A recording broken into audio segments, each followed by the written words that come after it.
Hi students, നമ്മളിന്ന് discuss ചെയ്യാൻ പോകുന്നത് അധ്യായം 6 ഉദ്യോഗവൽക്കരണം അഥവാ സ്റ്റാഫിംഗ് എന്നറിയപ്പെടുന്നു. നമ്മൾ മാനേജ്മെൻറ്റിൻ്റെ ഫംഗ്ഷനാണ് കഴിഞ്ഞ ക്ലാസ്സുകളിലൊക്കെ നോക്കിക്കൊണ്ടിരുന്നത്. അതിലാദ്യം ആസൂത്രണം, പ്ലാനിങ് എന്താണെന്ന് പറഞ്ഞു അല്ലേ? പ്ലാനിങ് അഥവാ ആസൂത്രണം എന്താണെന്ന് പറഞ്ഞു. പിന്നെ ഓർഗനൈസിങ് അഥവാ സംഘാടനം എന്താണ് എന്നുള്ളത് പറഞ്ഞു. മൂന്നാമതായിട്ട് വരുന്നതാണ് ഉദ്യോഗവൽക്കരണം അഥവാ സ്റ്റാഫിംഗ്. ഒന്നാമത്തെ ഘട്ടത്തിൽ നമ്മൾ ചില പദ്ധതികൾ തയ്യാറാക്കി. ആസൂത്രണ ഘട്ടത്തിൽ നമ്മൾ ചില പദ്ധതികളും പ്ലാനുകളൊക്കെ നമ്മൾ തയ്യാറാക്കി അല്ലേ? രണ്ടാമത്തെ ഘട്ടത്തിലോ അധികാരങ്ങളും ഉത്തരവാദിത്തങ്ങൾക്കും ഓരോ വ്യക്തികൾക്ക് നമ്മൾ എന്ത് ചെയ്യും? ഏൽപ്പിച്ചു കൊടുത്തു. അതാണ് സംഘാടനത്തിൽ നടന്നത്. മൂന്നാമത്തേതെന്താണ്? നമ്മുടെ സ്ഥാപനത്തിലെ തൊഴിലുകൾ ചെയ്യുവാൻ ആവശ്യമായ അനുയോജ്യരായ ആളുകളെ കണ്ടെത്തി നിയമിക്കുന്ന പ്രക്രിയയാണിവിടെ. അതായത് ഏറ്റവും പ്രധാനപ്പെട്ടൊരു പ്രക്രിയയാണ്. ഇവിടെ എന്താ നടക്കുന്നത്? സ്ഥാപനത്തിലേക്ക് അനുയോജ്യരായ ആളുകളെ കണ്ടെത്തി നിയമിക്കുന്ന പ്രക്രിയ, അതായത് ആളുകളെ, തൊഴിലാളികളെ നിയമിക്കുന്ന പ്രക്രിയയാണ് ഇവിടെയുള്ളത്. ഓക്കെ, അതിനെയാണ് ഉദ്യോഗവൽക്കരണം അഥവാ സ്റ്റാഫിംഗ് എന്നറിയപ്പെടുന്നത്. ആസൂത്രണവും സംഘാടനവും കഴിഞ്ഞാൽ അടുത്തതായിട്ട് ഒരു സ്ഥാപനത്തിലുണ്ടാവുന്ന പ്രക്രിയയാണ് സ്റ്റാഫിംഗ് എന്നറിയപ്പെടുന്നത്. ഒരു സ്ഥാപനത്തിലേക്ക് അനുയോജ്യരായ ആളുകളെ, തൊഴിലാളികളെ കണ്ടെത്തി നിയമിക്കുന്ന പ്രക്രിയയാണ് ഉദ്യോഗവൽക്കരണം എന്ന് പറയുന്നത്.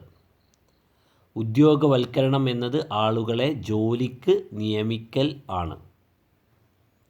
ആവശ്യമായ മനുഷ്യവിഭവശേഷിയുടെ ആസൂത്രണത്തിലൂടെ ആരംഭിക്കുന്ന ഉദ്യോഗവൽക്കരണ പ്രക്രിയയിൽ റിക്രൂട്ട്മെൻറ്റ്, തെരഞ്ഞെടുപ്പ്, പരിശീലനം, വികാസം, സ്ഥാനക്കയറ്റം, പ്രതിഫലം, പ്രവർത്തന വിലയിരുത്തൽ തുടങ്ങിയവയൊക്കെ ഉൾപ്പെടുന്നുണ്ട്.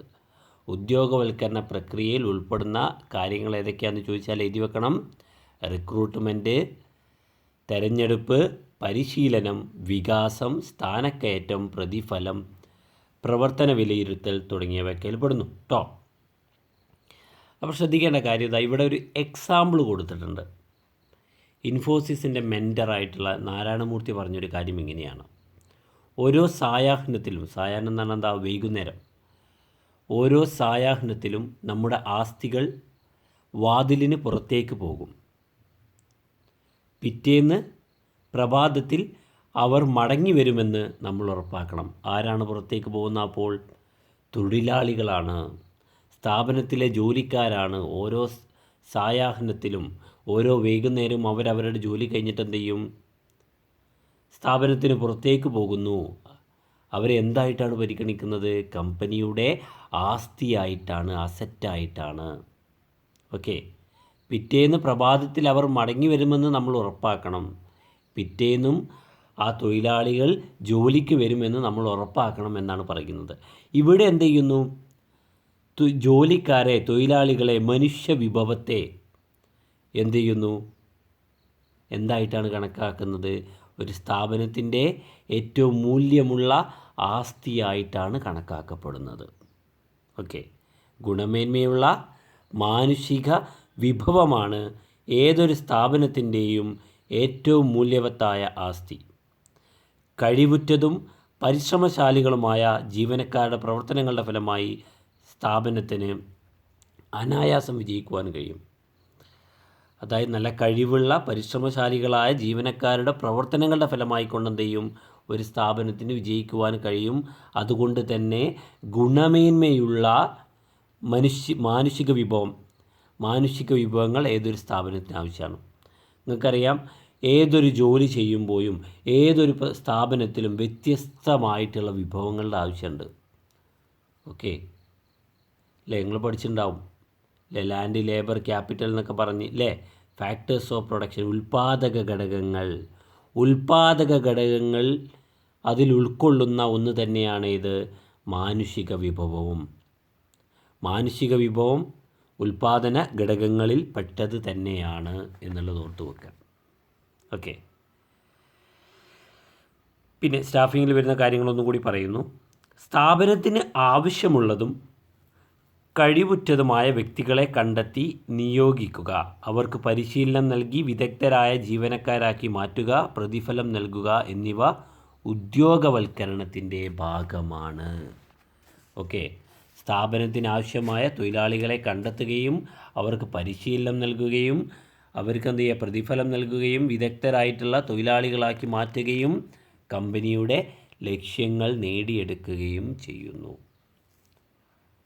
ഇവിടെ എക്സാമ്പിൾ കൊടുത്തിരിക്കുന്നു. കൊച്ചിയിലെ മെട്രോ റെയിൽ നിർമ്മിക്കുന്നതിന് DMRC, നിങ്ങൾ കേട്ടിട്ടുണ്ടാവും, ഡൽഹി മെട്രോ റെയിൽ കോർപ്പറേഷൻ എന്ന സ്ഥാപനമാണല്ലോ. മെട്രോ റെയിലിൻ്റെ ആസൂത്രണവും സംഘാടനവും കഴിഞ്ഞു. ആസൂത്രണവും സംഘാടനവും കഴിഞ്ഞാൽ പിന്നെ ഏതാ വരിക? പ്രധാനമായിട്ടുമുള്ള പ്രവൃത്തിയാണ് ഉദ്യോഗവൽക്കരണം. വിദഗ്ധരും അനുയോജ്യരുമായിട്ടുള്ള ജീവനക്കാരെ കണ്ടെത്തി നിയമിക്കുക, ജീവനക്കാർക്ക് ആവശ്യമായ പരിശീലനം നൽകുക, ഓരോ ജോലിയും അനുയോജ്യരായ വ്യക്തികളെ ഏൽപ്പിക്കുക. ഇങ്ങനെയൊക്കെയുള്ള കാര്യങ്ങൾ എന്ത് ചെയ്യണം, ചെയ്യേണ്ടതായിട്ടുണ്ട്. ഓക്കെ, ഇവിടെ ഒരു എക്സാമ്പിൾ കൂടി കൊടുത്തിരിക്കുന്നു. നിങ്ങൾ ചില സുഹൃത്തുക്കളുമൊത്ത് ഒരു ഹോട്ടൽ ബിസിനസ് ആരംഭിക്കുവാൻ തീരുമാനിക്കുന്നു. ഓക്കെ, നിങ്ങളൊരു ചില സുഹൃത്തുക്കളുമൊത്ത് ഹോട്ടൽ ബിസിനസ് ആരംഭിക്കുവാൻ തീരുമാനിക്കുന്നു.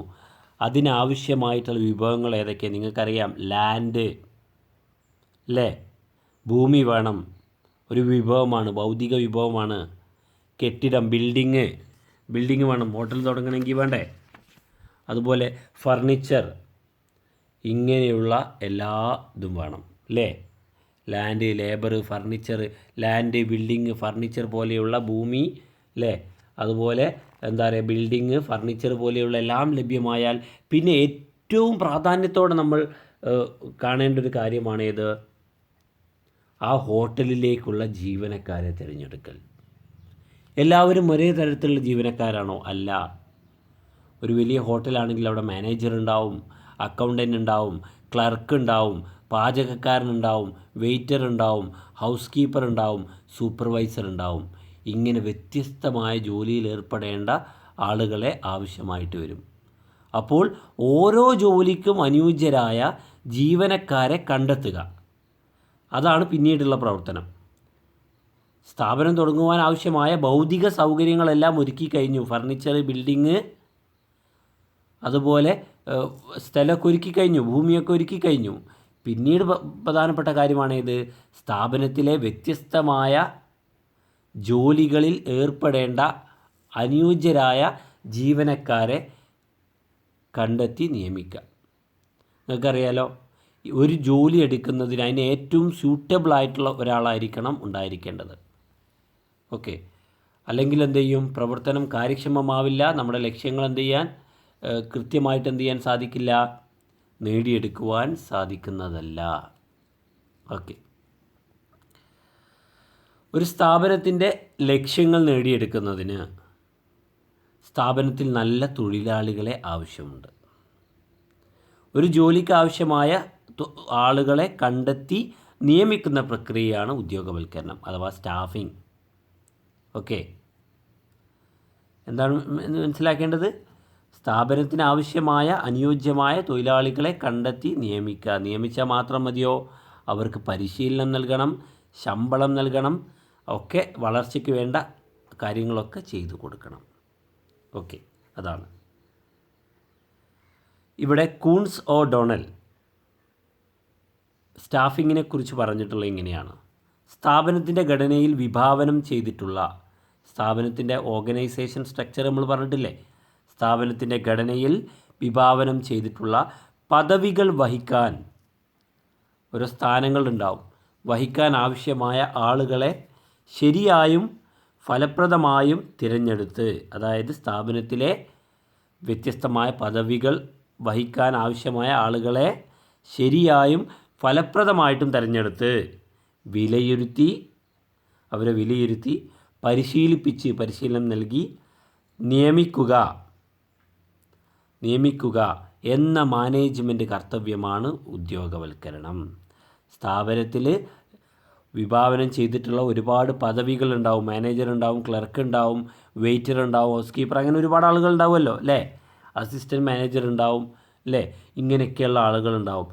ഇത്തരത്തിലുള്ള ആളുകളെ തിരഞ്ഞെടുത്ത് വിലയിരുത്തി പരിശീലിപ്പിച്ച് നിയമിക്കുക എന്ന മാനേജ്മെൻറ്റ് കർത്തവ്യമാണേത്? ഉദ്യോഗവൽക്കരണം അല്ലേ? ഉദ്യോഗവൽക്കരണം എന്ന് പറഞ്ഞാൽ അതാണ്. അടുത്തത് നമുക്ക് നോക്കാം, ഉദ്യോഗവൽക്കരണത്തിൻ്റെ പ്രാധാന്യം എന്താണ്?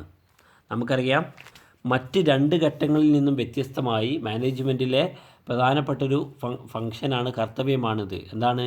സ്ഥാപനത്തിനാവശ്യമായ തൊഴിലാളികളെ കണ്ടെത്തുക, നിയമിക്കുക എന്നൊക്കെയാണ് ഇവിടെ അല്ലേ?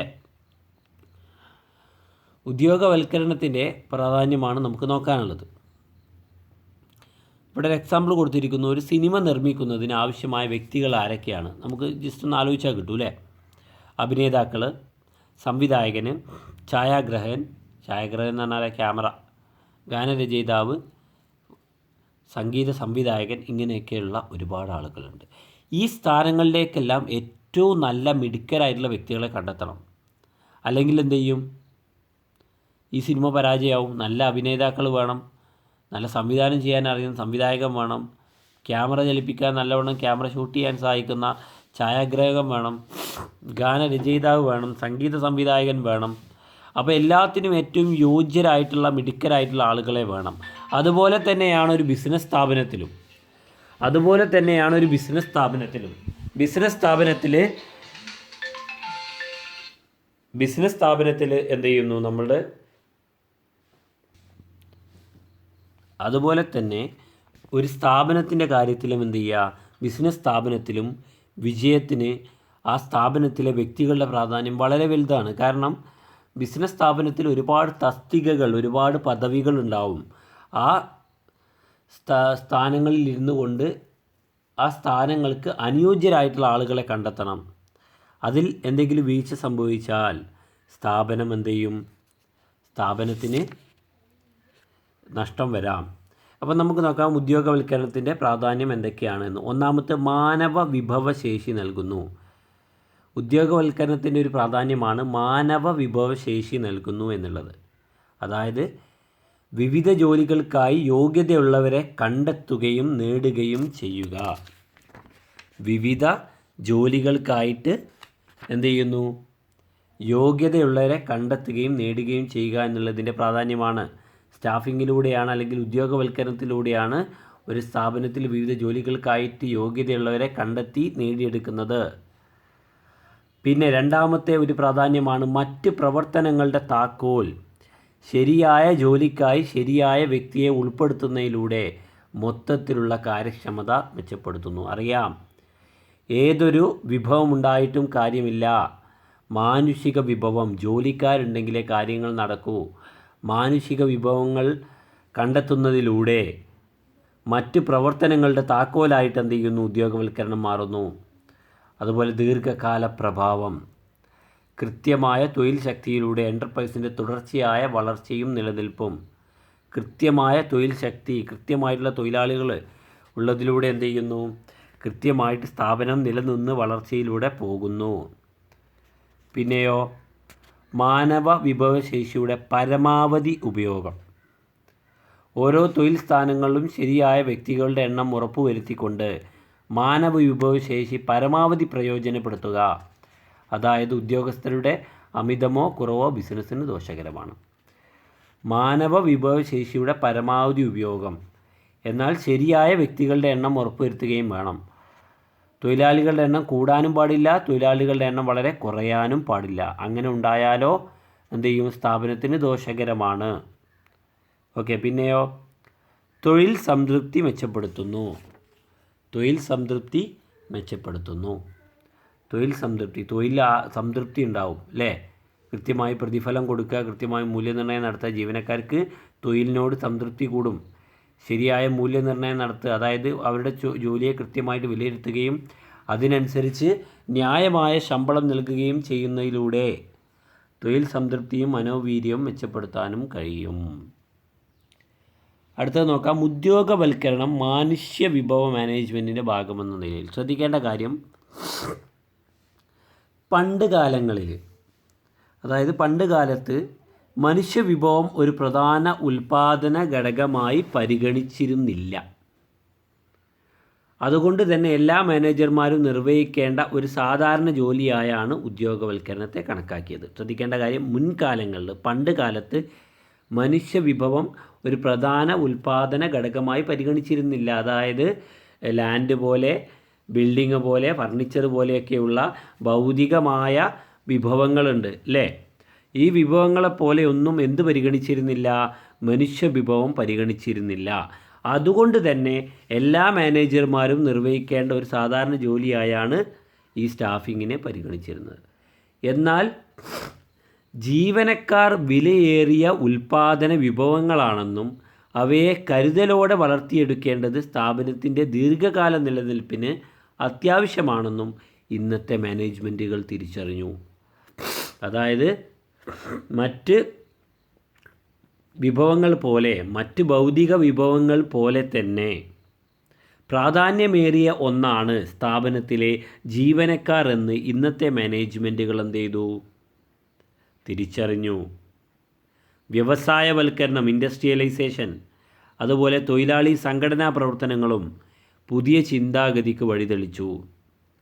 ഒരു ബിസിനസ് സ്ഥാപനത്തിലെ വിവിധ വിഭാഗങ്ങളിൽ ജോലി ചെയ്യുന്ന മുഴുവൻ ജീവനക്കാരെയും ഉൾപ്പെടുത്തി മനുഷ്യ വിഭവശേഷി വകുപ്പ് എന്ന പേരിൽ ഒരു പ്രത്യേക വകുപ്പ് തന്നെ എന്ത് ചെയ്തു? വൻകിട സ്ഥാപനങ്ങളിൽ നിലവിലുണ്ട്.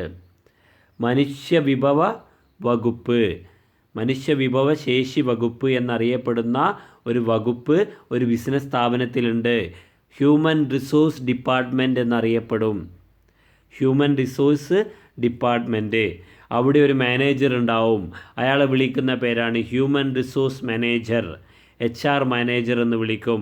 തൊഴിലാളികളുടെ, ഒരു സ്ഥാപനത്തിലെ മുഴുവൻ തൊഴിലാളികളുടെയും പ്രശ്നങ്ങൾക്ക് പരിഹാരം കണ്ടെത്തുന്ന, അവരുടെ ശമ്പളവുമായി ബന്ധപ്പെട്ട് കാര്യങ്ങളൊക്കെ ചെയ്യുന്ന ഒരു മാനേജർ ഉണ്ടാവും. ഓക്കെ, അവരെന്ത് ചെയ്യുന്നു? സ്റ്റാഫിംഗ് പ്രവർത്തനങ്ങളൊക്കെ ചെയ്യുന്ന അവരാണ്. ഓക്കെ, ഇവിടെ എന്ത് ചെയ്യുന്നു? സ്റ്റാഫിംഗ് എന്ന് പറയുന്ന പ്രവർത്തനമൊക്കെ ചെയ്യുന്ന ആരായിരിക്കും? ഇയാളായിരിക്കും. അപ്പോൾ ഇത്തരത്തിൽ മനുഷ്യ വിഭവശേഷി മാനേജ്മെൻറ്റിന് ഒരുപാട് ചുമതലകളുണ്ട്. ഒരു സ്ഥാപനത്തിലെ മുഴുവൻ തൊഴിലാളികളെയും ഉൾപ്പെടുത്തി മനുഷ്യ വിഭവശേഷി വകുപ്പ്, human resource management, human resource department എന്ന് പറയുന്ന ഒരു ഡിപ്പാർട്ട്മെൻറ്റ് ഉണ്ടാക്കും. എന്നിട്ട് അതിന് ഒരുപാട് ഉത്തരവാദിത്തങ്ങളുണ്ടാവും. അവരുടെ പ്രധാനപ്പെട്ട ഉത്തരവാദിത്തങ്ങൾ താഴെ കൊടുക്കുന്നു. മനുഷ്യ വിഭവശേഷി ഡിപ്പാർട്ട്മെൻറ്റ് നിർവഹിക്കേണ്ട ചില ഉത്തരവാദിത്തങ്ങൾ, ചുമതലകളാണ് കൊടുത്തിട്ടുള്ളത്. റിക്രൂട്ട്മെൻറ്റ്, യോഗ്യതയുള്ള ആൾക്കാരെ ജോലിക്ക് വേണ്ടി തിരയുക എന്നുള്ള പ്രവർത്തനം ആര് ചെയ്യേണ്ടതാണ്? മനുഷ്യ വിഭവശേഷി വകുപ്പ് അല്ലെങ്കിൽ മനുഷ്യ വിഭവശേഷി മാനേജർ ചെയ്യേണ്ടതാണ്. ജോലികൾ വിശകലനം ചെയ്യുകയും ജോലിയെക്കുറിച്ചുള്ള വിവരങ്ങൾ ശേഖരിക്കുകയും ചെയ്യുന്നു. അതുപോലെ പ്രതിഫലവും പ്രോത്സാഹന പദ്ധതികളും വികസിപ്പിക്കുന്നു. ജീവനക്കാരുടെ പരിശീലനവും വികാസവും ഉറപ്പുവരുത്തുന്നു. ലേബർ യൂണിയൻ മാനേജ്മെൻറ്റ് ബന്ധങ്ങൾ നിലനിർത്തുന്നു. തൊഴിലാളികളുടെ പരാതികൾ കൈകാര്യം ചെയ്യുന്നു. ജീവനക്കാരുടെ സാമൂഹിക സുരക്ഷയും ക്ഷേമ നടപടികളും നൽകുന്നു. ഇതൊക്കെയാണ് ഒരു ഹ്യൂമൻ റിസോഴ്സ് മാനേജർ, മനുഷ്യ വിഭവശേഷി മാനേജർ ചെയ്യേണ്ടത്. എന്തിൻ്റെ കീഴിൽ? മനുഷ്യ വിഭവശേഷി ഡിപ്പാർട്ട്മെൻറ്റിൻ്റെ കീഴിൽ. കിട്ടിയിട്ടുണ്ടാവും എന്ന് കരുതുന്നു. ഈ കാര്യങ്ങൾ നിങ്ങൾക്ക് മനസ്സിലായിട്ടുണ്ടാവും എന്ന് കരുതുന്നു. നമുക്ക് നോക്കാനുള്ള അടുത്തതാണ് പ്രധാനമായിട്ടും ഉദ്യോഗവൽക്കരണ പ്രക്രിയ എന്നറിയപ്പെടുന്നത്. ഉദ്യോഗവൽക്കരണ പ്രക്രിയ അതായത് ഒരു സ്ഥാപനത്തിന് ഏറ്റവും അനുയോജ്യരായ ജീവനക്കാരെ തിരഞ്ഞെടുക്കുക എന്നതാണല്ലോ ഉദ്യോഗവൽക്കരണ പ്രക്രിയ. അറിയാമല്ലോ അല്ലേ? ഒരു സ്ഥാപനത്തിന് ഏറ്റവും അനുയോജ്യരായ ജീവനക്കാരെ തിരഞ്ഞെടുക്കുക എന്നതാണ് ഉദ്യോഗവൽക്കരണത്തിൻ്റെ പ്രധാന ലക്ഷ്യം.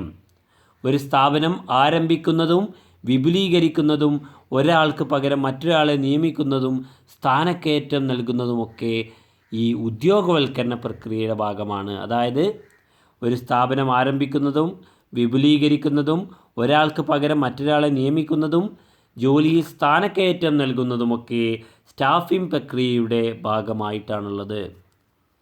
ശരിയായ വ്യക്തിയെ ശരിയായ ജോലിക്ക് നിയമിക്കുക എന്നതാണ് ഉദ്യോഗവൽക്കരണത്തിൻ്റെ അടിസ്ഥാന ധർമ്മം. എന്താണ്? Selecting or placing the right person for the right job.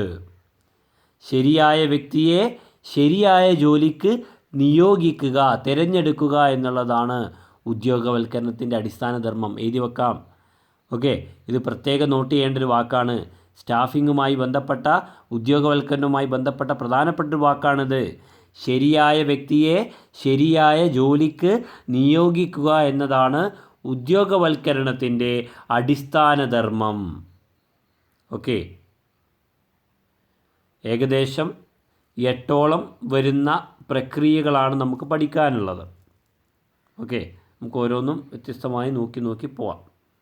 Okay, ഒന്നാമത്തേതാണ് ഉദ്യോഗവൽക്കരണ പ്രക്രിയയിലെ ഒന്നാമത്തെ ഘട്ടമാണ് മനുഷ്യ വിഭവശേഷി ആസൂത്രണം അഥവാ മാൻ പവർ പ്ലാനിങ്. ഓക്കെ, ഒരു നിശ്ചിത കാലയളവിൽ വിവിധ വിഭാഗത്തിലുള്ള പ്രവർത്തനങ്ങൾക്കായി ഓർഗനൈസേഷൻ്റെ ഭാവിയിലെ മനുഷ്യശേഷിയുടെ ആവശ്യങ്ങൾ മുൻകൂട്ടി അറിയുന്നതുമായി ബന്ധപ്പെട്ടതാണ് ഇത്. അതായത് സ്ഥാപനത്തിന് ഭാവിയിൽ വേണ്ടി വരുന്ന മനുഷ്യവിഭവങ്ങളെ സംബന്ധിച്ച് തീരുമാനമെടുക്കലാണ് മനുഷ്യവിഭവശേഷി ആസൂത്രണം. അതായത് നിലവിലല്ല, ഭാവിയിൽ നമ്മുടെ സ്ഥാപനത്തിന് എത്ര ജോലിക്കാരെ വേണ്ടി വരും, അവരുടെ യോഗ്യതകൾ എന്തൊക്കെയാണ്, എത്ര തസ്തികകളുണ്ട് എന്നൊക്കെ തീരുമാനിക്കുന്ന വർക്ക് ലോഡ്, അവർക്ക് എത്ര ജോലിഭാരമുണ്ടാവും, ഓരോ ജോലിക്കാരുടെയും വിശകലനം, ഇതൊക്കെ അടങ്ങുന്നതാണ് മനുഷ്യ വിഭവശേഷി ആസൂത്രണം. മുൻകൂട്ടി തയ്യാറാക്കുക. ഒരു സ്ഥാപനത്തിലെ ഭാവിയിൽ ആവശ്യമായി വന്നേക്കാവുന്ന തൊഴിലാളികളുടെ എണ്ണം, അവർക്ക് വേണ്ട യോഗ്യത, അവരുടെ ജോലിഭാരം, അവരുടെ ജോലിക്കാരുടെ വിശകലനം എന്നിവ മുൻകൂട്ടി തയ്യാറാക്കുന്നതാണ് മനുഷ്യ വിഭവശേഷി ആസൂത്രണം എന്നറിയപ്പെടുന്നത്. ഓക്കെ, കിട്ടിയല്ലോ. സ്ഥാപനത്തിലെ ഓരോ തൊഴിൽ മേഖലയിലും ആവശ്യമായ ആളുകളുടെ എണ്ണം കണക്കാക്കുന്നതാണ് ജോലിഭാര വിശകലനം. ഓരോ ജോലിയുടെ ഉള്ളടക്കവും ജോലി കാര്യക്ഷമമായി ചെയ്യാൻ ജീവനക്കാർക്ക് വേണ്ട യോഗ്യതകളും തീരുമാനിക്കുന്നു, അത് വിശകലനം ചെയ്യുന്നു. അതാണ് ജോബ് അനാലിസിസ്. അപ്പോൾ മനുഷ്യ വിഭവശേഷി ആസൂത്രണത്തിൽ എന്തൊക്കെ കാര്യങ്ങളാണ് ഉണ്ടാവുക? എത്ര ജീവനക്കാർ വേണം, അവരുടെ യോഗ്യതകൾ എന്തൊക്കെയാണ് തീരുമാനിച്ചു. പിന്നെ ജോലി ഭാരം, വർക്ക് ലോഡ് അനാലിസിസും അതുപോലെ ജോലിക്കാരുടെ വിശകലനം, വർക്ക് ഫോഴ്സ് അനാലിസിസും നടത്തും. ജോലിഭാര വിശകലനത്തിൽ ചെയ്യുന്ന എന്താണ്? ഓരോ തൊഴിൽ മേഖലയിലും ആവശ്യമായ ആളുകളുടെ എണ്ണം കണക്കാക്കുക എന്നുള്ളതാണ്. പിന്നെയോ ഓരോ ജോലിയുടെ ഉള്ളടക്കവും ജോലി കാര്യക്ഷമമായി ചെയ്യാൻ ജീവനക്കാർക്ക് വേണ്ട യോഗ്യതകളും തീരുമാനിക്കുന്നതാണേത്? ജോലി വിശകലനം അഥവാ ജോബ് അനാലിസിസ്. പിന്നെയോ ജോലിക്കാരുടെ വിശകലനത്തിന് 2 ഘടകങ്ങളുണ്ട്. ജോലിയുടെ വിവരണവും അതായത് ജോബ് ഡിസ്ക്രിപ്ഷനും, അതുപോലെ ജോലിക്ക് വേണ്ട യോഗ്യതയും ജോബ് സ്പെസിഫിക്കേഷനും. ഓരോ ജീവനക്കാരനും നിർവഹിക്കേണ്ട ജോലിയുടെ വിവരണമാണ് ജോലി വിവരണം, ജോബ് ഡിസ്ക്രിപ്ഷൻ. ജോലി ചെയ്യുന്ന ആളുകളുടെ ചുമതലകൾ, ഉത്തരവാദിത്തങ്ങൾ, മേൽനോട്ടത്തിൻ്റെ രീതി, മറ്റു ജോലികളുമായുള്ള ബന്ധം, തൊഴിൽ സാഹചര്യങ്ങൾ, അപകട സാധ്യത എന്നിങ്ങനെ വിവരങ്ങളൊക്കെ ഇതിലുണ്ടാവും. ഒരു ജോലി കാര്യക്ഷമമായി ചെയ്യുവാൻ ജീവനക്കാർക്ക് വേണ്ട കുറഞ്ഞ യോഗ്യത തീരുമാനിക്കലാണ് ജോബ് സ്പെസിഫിക്കേഷൻ അല്ലെങ്കിൽ ജോലി യോഗ്യത. ഒരു ജോലി കാര്യക്ഷമമായി ചെയ്യാൻ ജീവനക്കാർക്ക് വേണ്ട കുറഞ്ഞ യോഗ്യത തീരുമാനിക്കലാണ് ഇത് കേട്ടോ. രണ്ടാമത്തെ ഉദ്യോഗവൽക്കരണയിലെ രണ്ടാമത്തെ ഘട്ടമാണ് ഇത് റിക്രൂട്ട്മെൻറ്റ് എന്നറിയപ്പെടുന്നത്. റിക്രൂട്ട്മെൻറ്റിനെ ഒരു നെഗറ്റീവ് പ്രോസസ്സ് എന്നാണ് വിളിക്കുന്നത്. റിക്രൂട്ട്മെൻറ്റിനെ ഒരു റിക്രൂട്ട്മെൻറ്റിനെ ഒരു പോസിറ്റീവ് പ്രോസസ്സ് എന്നാണ് വിളിക്കുന്നത്. അതായത് സ്ഥാപനത്തിലെ ജോലിക്ക് ആവശ്യമായ ജീവനക്കാരെ എവിടെ നിന്ന് ലഭിക്കുമെന്ന് കണ്ടെത്തുകയും ജോലിക്ക് അപേക്ഷിക്കാൻ അവരെ പ്രേരിപ്പിക്കുകയും ചെയ്യുന്ന പ്രക്രിയ. ശ്രദ്ധിക്കേണ്ട കാര്യം, സ്ഥാപനത്തിൽ ജോലിക്ക് ആവശ്യമായ ജീവനക്കാരെ എവിടെ നിന്ന് ലഭിക്കുമെന്ന് കണ്ടെത്തുക. അത് റിക്രൂട്ട്മെൻറ്റിൻ്റെ ഭാഗമാണ്. അതുപോലെ ജോലിക്ക് അപേക്ഷിക്കാൻ അവരെ പ്രേരിപ്പിക്കുകയും ചെയ്യുന്ന നടപടിയാണ് ഇത് റിക്രൂട്ട്മെൻറ്റ്. ജോലിക്കാരെ തിരഞ്ഞെടുക്കുന്നില്ല, പക്ഷേ ജോലിക്ക് ആവശ്യമായ ആളുകളെ എവിടെ നിന്ന് ലഭിക്കുമെന്ന് കണ്ടെത്തുന്നു. അതുപോലെ ജോലിക്ക് അവരെ ആ തൊഴിലാളികളെ, ആ ജീവനക്കാരെ അവരെ എന്ത് ചെയ്യുന്നു, അപേക്ഷിക്കാൻ പ്രേരിപ്പിക്കുകയും ചെയ്യുന്നു. ജീവനക്കാരെ ലഭ്യമാകുന്ന വിവിധ ഉറവിടങ്ങൾ കണ്ടെത്തുക. ജീവനക്കാരെ എവിടെ നിന്നെല്ലാം കിട്ടും, ഏതൊക്കെ സോഴ്സിൽ നിന്ന് കിട്ടുമെന്ന് കണ്ടെത്തുന്നു. യോഗ്യതയുള്ള വ്യക്തികളെ സ്ഥാപനത്തിലേക്കുള്ള ഒഴിവുകളിലേക്ക് അപേക്ഷിക്കാൻ പ്രേരിപ്പിക്കുന്നു. എവിടെ നിന്നെല്ലാം ജീവനക്കാരെ ലഭ്യമാകുമെന്നുള്ള അതിൻ്റെ ഉറവിടങ്ങൾ എവിടെ നിന്നെല്ലാം കണ്ടെത്താൻ സാധിക്കുമെന്ന് കണ്ടെത്തുന്നു. അതുപോലെ തൊഴിലാളികളെ അല്ലെങ്കിൽ ആ വ്യക്തികളെ എന്ത് ചെയ്യുന്നു, സ്ഥാപനത്തിലെ ഒഴിവുകളിലേക്ക് അപേക്ഷിക്കുവാൻ പ്രേരിപ്പിക്കുകയും ചെയ്യുന്നു. അതാണ് രണ്ടാമത്തേത്, റിക്രൂട്ട്മെൻറ്റ് എന്നറിയപ്പെടുന്നത്. അപ്പോൾ മൂന്നാമത്തെ ഘട്ടമാണ് തിരഞ്ഞെടുക്കൽ അഥവാ സെലക്ഷൻ. വിവിധ ജോലികൾക്കായിട്ട് ജോലിക്ക് അപേക്ഷിച്ചവരിൽ നിന്നും മികച്ച യോഗ്യതയും കഴിവുമുള്ളവരെ സ്വീകരിക്കുന്ന നടപടിയാണ് ഇത് തിരഞ്ഞെടുപ്പ്. ശ്രദ്ധിക്കേണ്ട കാര്യം, ജോലിക്ക് അപേക്ഷിച്ചവരിൽ നിന്നും ശരിയായ വ്യക്തികളെ, അതായത് കഴിവുള്ള മികച്ച യോഗ്യതയുള്ള വ്യക്തികളെ തിരഞ്ഞെടുക്കുന്ന പ്രക്രിയയാണ് ഇത് തിരഞ്ഞെടുക്കൽ എന്നറിയപ്പെടുന്നത്. ഓക്കെ, എന്താണ്? ജോലിക്ക് അപേക്ഷിക്കാം, അപേക്ഷിച്ച എല്ലാവർക്കും ജോലി കിട്ടില്ല. അപേക്ഷിച്ചവരിൽ നിന്നും ഏറ്റവും യോഗ്യതയുള്ളവരും കഴിവുമുള്ള ആളുകളെ തിരഞ്ഞെടുക്കും സ്ഥാപനത്തിലേക്ക്. ആ പ്രക്രിയയാണ് തിരഞ്ഞെടുക്കൽ എന്നുള്ളത്. ഇത്തരത്തിൽ ആളുകളെ തിരഞ്ഞെടുക്കുന്നതിന് വേണ്ടിയിട്ട് പരീക്ഷകൾ നടത്താറുണ്ട്, എക്സാമിനേഷൻസ്. അതുപോലെ പ്രായോഗിക പരീക്ഷ, പ്രാക്ടിക്കൽ എക്സാം നടത്താറുണ്ട്. അതുപോലെ ഇൻ്റർവ്യൂ നടത്താറുണ്ട്. ഇത്തരത്തിലൂടെയാണ് എന്ത് ചെയ്യുന്നത്, ഒരാളെ നിയമനം നടത്തുന്നത്. പരീക്ഷ, പ്രായോഗിക പരീക്ഷ, അഭിമുഖം, ഇതിലൊക്കെ മികച്ച നിലവാരം പുലർത്തുന്നവരെ കണ്ടെത്തി നിയമനം നൽകുന്നതിന് സാധിക്കുന്നു എന്നാണ് പറയുന്നത്. ഓക്കെ, അടുത്തതാണ് നാലാമത്തേത് നിയോഗിക്കലും പൊരുത്തപ്പെടലും, അതായത് പ്ലേസ്മെൻറ്റ് ആൻഡ് ഓറിയൻറ്റേഷൻ. തെരഞ്ഞെടുപ്പിൽ വിജയിച്ച അപേക്ഷകന് നിയമന ഉത്തരവ് നൽകി. ശ്രദ്ധിക്കേണ്ട കാര്യം, റിക്രൂട്ട്മെൻറ്റ് നടത്തി അതിൽ സെലക്ട് ചെയ്ത തിരഞ്ഞെടുത്ത അപേക്ഷകന് നിയമന ഉത്തരവ്, അപ്പോയിൻമെൻറ്റ് ഓർഡർ നൽകി. അതിൻ്റെ അടിസ്ഥാനത്തിൽ ജോലിയിൽ പ്രവേശിപ്പിക്കുന്നു. ഇങ്ങനെ തിരഞ്ഞെടുത്ത ജീവനക്കാരനെ ജോലിയിൽ പ്രവേശിക്കുന്ന പ്രവർത്തനമാണ് നിയോഗിക്കൽ, പ്ലേസ്മെൻറ്റ്.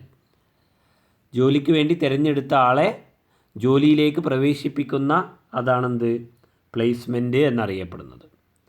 പുതുതായി ജോലിയിൽ പ്രവേശിച്ച ജീവനക്കാരന് ജോലിയും സാഹചര്യങ്ങളും പരിചയപ്പെടുത്തി കൊടുക്കുന്ന പ്രക്രിയയാണ് പൊരുത്തപ്പെടൽ, ഓറിയൻറ്റേഷൻ. അല്ലേ? ഒരു എക്സാമ്പിൾ പറയുകയാണെങ്കിൽ, പണ്ടൊക്കെ ഈ ക്ലാസ്സിൽ സ്കൂളിലൊക്കെ ചെല്ലുമ്പോൾ ഒന്നാമത്തെ ദിവസം ക്ലാസ്സൊന്നും ഉണ്ടാവില്ല, അല്ലേ? ഒരു ഓറിയൻറ്റേഷൻ ക്ലാസ് ഉണ്ടാവുക. എന്താണ് കോളേജ്, സ്കൂൾ എന്താണ്, കാര്യങ്ങളൊക്കെ പരിചയപ്പെടുത്തുന്ന ഒരു സംഭവം. അതുപോലെ അതായത് പുതിയ സ്ഥാപനത്തിൽ ഒരു വ്യക്തി ചെയ്യേണ്ട ജോലി എന്താണ്, സ്ഥാപനത്തിൽ അയാളുടെ സ്ഥാനം എന്താണ്, സ്ഥാപനത്തിൻ്റെ ലക്ഷ്യങ്ങൾ എന്താണ്, അങ്ങനെയൊക്കെയുള്ള കാര്യങ്ങൾ. സഹപ്രവർത്തകരെക്കുറിച്ച് പരിചയപ്പെടുത്തണം, സ്ഥാപനത്തിൻ്റെ നിയമങ്ങളെക്കുറിച്ച് പരിചയപ്പെടുത്തണം. അങ്ങനെയുള്ള കാര്യങ്ങളൊക്കെ പരിചയപ്പെടുത്തി കൊടുക്കുന്ന പ്രക്രിയയാണ് ഓറിയൻറ്റേഷൻ. സ്ഥാപനത്തെക്കുറിച്ചും സ്ഥാപനത്തിലെ സാഹചര്യങ്ങളെക്കുറിച്ചും ഒരു പുതിയ ജോലിക്കാരന് പരിചയപ്പെടുത്തി കൊടുക്കുന്ന പ്രക്രിയയാണ് ഓറിയൻറ്റേഷൻ. അയാൾക്ക് എന്ത് ചെയ്യില്ല, അയാൾ പുതിയതായിട്ടാണല്ലോ സ്ഥാപനത്തിലേക്ക് വരുന്നത്, അപ്പോൾ അയാൾക്ക് അതിനെക്കുറിച്ചുള്ള അറിവ് കുറവായിരിക്കും. ഓക്കെ, അഞ്ചാമത്തേതാണ് പരിശീലനവും വികസനവും. ശാസ്ത്രീയമായും ചിട്ടയോടും കൂടി വിവിധ ജോലികൾ ചെയ്യാൻ ജീവനക്കാരെ സജ്ജരാക്കുന്ന നടപടിയാണ് പരിശീലനം. ജോലിയുടെ വിവിധ വശങ്ങളെക്കുറിച്ചും അവ വേഗത്തിലും കാര്യക്ഷമമായും ചെയ്യുവാനുള്ള രീതികളെക്കുറിച്ചും പരിശീലനത്തിലൂടെ ജീവനക്കാരന് അറിവ് നൽകുന്നു. ഒരു ജീവനക്കാരന്, ഒരു തൊഴിലാളിയെ നമ്മൾ സെലക്ട് ചെയ്തു, അല്ലേ? അയാളെ ജോലിയിലേക്ക് വെച്ചു. പക്ഷേ അയാൾക്ക് എന്ത് ചെയ്യുക, ആ ജോലി ചെയ്യുവാൻ ആവശ്യമായ പ്രാവീണ്യം ഉണ്ടായിക്കൊള്ളണമെന്നില്ല.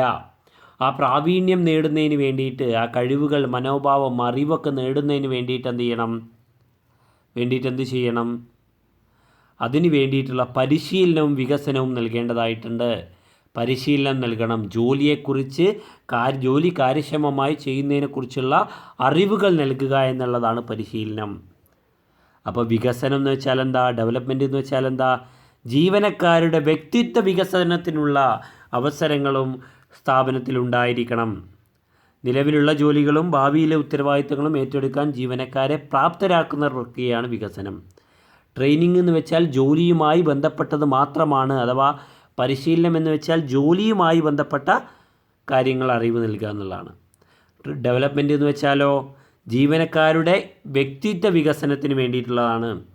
എക്സാമ്പിൾ പറയുകയാണെങ്കിൽ ജീവനക്കാർക്ക് എന്ത് ചെയ്യുക, ജീവനക്കാരന് എന്ത് അറിയില്ല, ഇംഗ്ലീഷ് അറിയില്ല, അപ്പോൾ കമ്മ്യൂണിക്കേറ്റീവ് ഇംഗ്ലീഷിൻ്റെ ക്ലാസ് കൊടുക്കുന്നു. ജീവനക്കാർക്ക് സെയിൽസ് ടെക്നിക്ക് അറിയില്ല, അത് പറഞ്ഞു കൊടുക്കുന്നു. അങ്ങനെയൊക്കെ.